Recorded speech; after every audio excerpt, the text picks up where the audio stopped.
राम राज्य कभी नहीं आना चाहिए। राम के समय को तुम राम राज्य कहते हो। हालात आज से भी बुरे थे। कभी भूलकर राम राज्य फिर मत ले आना। एक बार जो भूल हो गई, हो गई। अब दोबारा मत करना। राम के राज्य में आदमी बाजारों में गुलाम की तरह बिकते थे।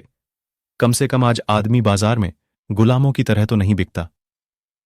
और जब आदमी गुलामों की तरह बिकते रहे होंगे तो दरिद्रता निश्चित रही होगी। नहीं तो कोई बिकेगा कैसे, किस लिए बिकेगा? दीन और दरिद्र ही बिकते होंगे। कोई अमीर तो बाजारों में बिकने न जाएंगे। कोई टाटा, बिद्धाला, डालमिया तो बाजारों में बिकेंगे नहीं। स्त्रियां बाजारों में बिकती थीं। वे स्त्रियां गरीबों की स्त्रियां ही होंगी, उनकी ही बेटियां होंगी। कोई सीता तो बाजार में नहीं बिकती थी, उसका तो स्वयंवर होता था। तो किनकी बच्चियां बिकती थीं बाजारों में।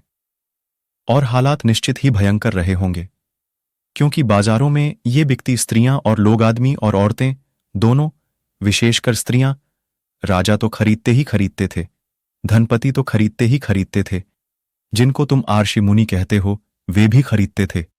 गजब की दुनिया थी। अर्षि मुनि भी बाजारों में बिकती हुई स्त्रियों को खरीदते थे। अब तो हम भूल ही गए वधू शब्द का असली अर्थ। अब तो हम शादी होती है नई नई तो वर वधू को आशीर्वाद देने जाते हैं। हमको पता ही नहीं कि हम किसको आशीर्वाद दे रहे हैं। राम के समय में और राम के पहले भी वधू का अर्थ होता था खरीदी गई स्त्री, जिसके साथ तुम्हें पत्नी जैसा व्यवहार करने का हक है, लेकिन उसके बच्चों को तुम्हारी संपत्ति पर कोई अधिकार नहीं होगा। पत्नी और वधू में यही फर्क था। सभी पत्नियां वधू नहीं थीं और सभी वधुएं पत्नियां नहीं थीं। वधू नंबर 2 की पत्नी थी। जैसे नंबर 2 की बही होती है ना, जिसमें चोरी चपाटी का सब लिखते रहते हैं, ऐसी नंबर 2 की पत्नी थी। ऋषि मुनि भी वधुएं रखते थे। और तुमको यही भ्रांति है कि ऋषि मुनि गजब के लोग थे। कुछ खास गजब के लोग नहीं थे। वैसे ऋषि मुनि अभी भी तुम्हें मिल जाएंगे।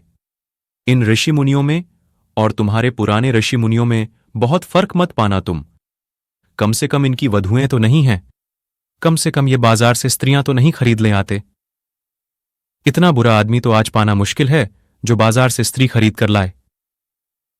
आज यह बात ही अमानवीय मालूम होगी, मगर यह जारी थी। रामराज्य में शूद्र को हक नहीं था वेद पढ़ने का। यह तो कल्पना के बाहर की बात थी कि डॉक्टर अंबेडकर जैसा अतिशूद्र और राम के समय में भारत के विधान का रचयिता हो सकता था। असंभव। खुद राम ने एक शूद्र के कानों में सीसा पिघलवाकर भरवा दिया था, गरम सीसा, उबलता हुआ सीसा, क्योंकि उसने चोरी से कहीं वेद के मंत्र पढ़े जा रहे थे, वे छिप कर सुन लिए थे। यह उसका पाप था, यह उसका अपराध था। और राम तुम्हारे मर्यादा पुरुषोत्तम हैं। राम को तुम अवतार कहते हो और महात्मा गांधी राम राज्य को फिर से लाना चाहते थे। क्या करना है? शूद्रों के कानों में फिर से सीसा पिघलवाकर भरवाना है? उसके कान तो फूट ही गए होंगे, शायद मस्तिष्क भी विकृत हो गया होगा। उस गरीब पर क्या गुजरी, किसी को क्या लेना देना। शायद आंखें भी खराब हो गई होंगी, क्योंकि ये सब जुड्ढे हैं। कान, आंख, नाक, मस्तिष्क सब जुड्ढे हैं। और दोनों कानों में अगर सीसा उबलता हुआ, तुम्हारा खून क्या खाक उबल रहा है निर्मल घोष। उबलते हुए शीशे की जरा सोचो। उबलता हुआ सीसा जब कानों में भर दिया गया होगा तो चला गया होगा पर्दों को तोड़ कर भीतर मांस मज्जा तक को प्रवेश कर गया होगा, मस्तिष्क के स्नायुओं तक को जला गया होगा। फिर इस गरीब पर क्या गुजरी, किसी को क्या लेना देना है। धर्म का कार्य पूर्ण हो गया। ब्राह्मणों ने आशीर्वाद दिया कि राम ने धर्म की रक्षा की। यह धर्म की रक्षा थी। और तुम कहते हो मौजूदा हालात खराब हैं, युधिष्ठिर जुआ खेलते हैं, फिर भी धर्मराज थे। और तुम कहते हो मौजूदा हालात खराब हैं, आज किसी जुआरी को धर्मराज कहने की हिम्मत कर सकोगे? और जुआरी भी कुछ छोटे मोटे नहीं, सब जुए पर लगा दिया, पत्नी तक को दांव पर लगा दिया। एक तो यह बात ही अशोभन है, क्योंकि पत्नी कोई संपत्ति नहीं है। मगर उन दिनों यही धारणा थी, स्त्री संपत्ति। उसी धारणा के अनुसार आज भी जब बाप अपनी बेटी का विवाह करता है तो उसको कहते हैं कन्यादान। क्या गजब कर रहे हो? गाय भैंस दान करो तो भी समझ में आता है, कन्यादान कर रहे हो। यह दान है? स्त्री कोई वस्तु है? ये असभ्य शब्द, ये असंस्कृत हमारे प्रयोग शब्दों के बंद होने चाहिए। अमानवीय हैं, अशिष्ट हैं, असंस्कृत हैं। मगर युधिष्ठिर धर्मराज थे और दांव पर लगा दिया अपनी पत्नी को भी। हद का दीवानापन रहा होगा, पहुंचे हुए जुआरी रहे होंगे, इतना भी होश न रहा, और फिर भी धर्मराज धर्मराज ही बने रहे। इससे कुछ अंतर न आया, इससे उनकी प्रतिष्ठा में कोई भेद न पड़ा, इससे उनका आदर जारी रहा। भीष्म पितामह को ब्रह्मज्ञानी समझा जाता था, मगर ब्रह्मज्ञानी कौरवों की तरफ से युद्ध लड़े रहे थे। गुरु द्रोण को ब्रह्मज्ञानी समझा जाता था, मगर गुरु द्रोण भी कौरवों की तरफ से युद्ध लड़े रहे थे। अगर कौरव अधार्मिक थे, दुष्ट थे, तो कम से कम भीष्म में इतनी हिम्मत तो होनी चाहिए थी। और बाल ब्रह्मचारी थे और इतनी भी हिम्मत नहीं, तो खाक ब्रह्मचर्य था यह। किस लोलुपता के कारण गलत लोगों का साथ दे रहे थे। और द्रोण तो गुरु थे, अर्जुन के भी, और अर्जुन को बहुत चाहा भी था। लेकिन धन तो कौरवों के पास था, पद कौरवों के पास था, प्रतिष्ठा कौरवों के पास थी। संभावना भी यही थी कि वही जीतेंगे। राज्य उनका था, पांडव तो भिखारी हो गए थे। इंच भर जमीन भी कौरव देने को राजी नहीं थे। और कसूर कुछ कौरवों का हो, ऐसा समझ में आता नहीं। जब तुम्ही दांव पर लगाकर सब हार गए, तो मांगते किस मुंह से थे? मांगने की बात ही गलत थी।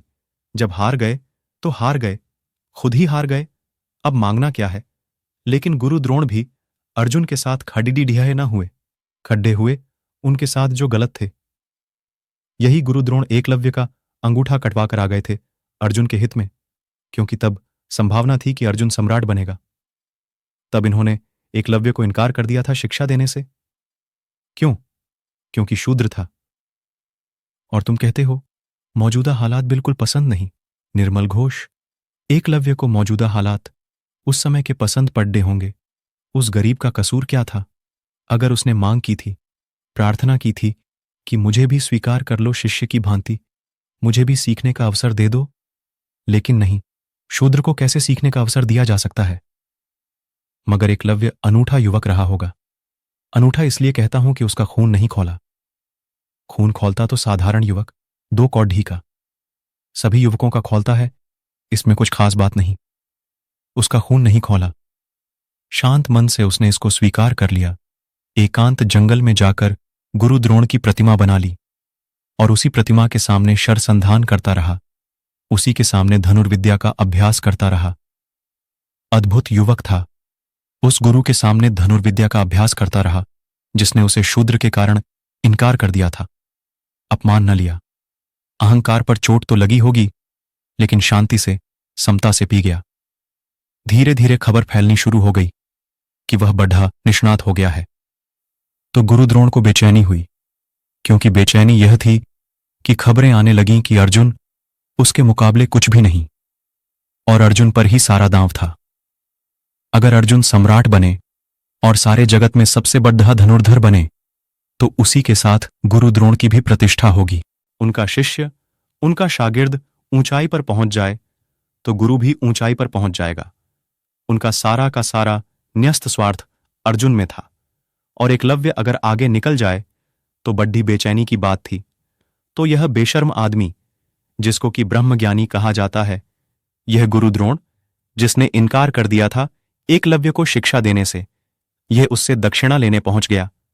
शिक्षा देने से इनकार करने वाला गुरु, जिसने दीक्षा ही न दी, वह दक्षिणा लेने पहुंच गया। हालात बड्डे अजीब रहे होंगे। शर्म भी कोई चीज होती है, इज्जत भी कोई बात होती है, आदमी की नाक भी होती है। ये गुरु द्रोण तो बिल्कुल नाक कटे आदमी रहे होंगे। किस मुंह से जिसको दुत्कार दिया था उससे जाकर दक्षिणा लेने पहुंच गए। और फिर भी मैं कहता हूं, एकलव्य अद्भुत युवक था, दक्षिणा देने को राजी हो गया। उस गुरु को जिसने दीक्षा ही नहीं दी कभी। यह जरा सोचो तो, उस गुरु को जिसने दुत्कार दिया था और कहा कि तू शूद्र है, हम शूद्र को शिष्य की तरह स्वीकार नहीं कर सकते। बद्धा मजा है, जिस शूद्र को शिष्य की तरह स्वीकार नहीं कर सकते, उस शूद्र की भी दक्षिणा स्वीकार कर सकते हो। मगर उसमें षड्यंत्र था, चालबाजी थी। उसने चरणों पर गिरकर कहा, आप जो कहें, मैं तो गरीब हूं, मेरे पास कुछ है नहीं देने को। मगर जो आप कहें, जो मेरे पास हो, तो मैं देने को राजी हूं, यूं प्राण भी देने को राजी हूं। तो क्या मांगा? मांगा कि अपने दाएं हाथ का अंगूठा काटकर मुझे दे दे। जालसाजी की भी कोई सीमा होती है, अमानवीयता की भी कोई सीमा होती है, कपट की, कूटनीति की भी कोई सीमा होती है। और ये ब्रह्मज्ञानी उस गरीब एकलव्य से अंगूठा मांग लिया। और अद्भुत युवक रहा होगा, निर्मल घोष, दे दिया उसने अपना अंगूठा, तत्क्षण काटकर अपना अंगूठा दे दिया, जानते हुए कि दाएं हाथ का अंगूठा कट जाने का अर्थ है कि मेरी धनुर्विद्या समाप्त हो गई। अब मेरा कोई भविष्य नहीं। इस आदमी ने सारा भविष्य ले लिया। शिक्षा दी नहीं, और दक्षिणा में जो मैंने अपने आप सीखा था उस सब को विनिष्ट कर दिया। ओशो।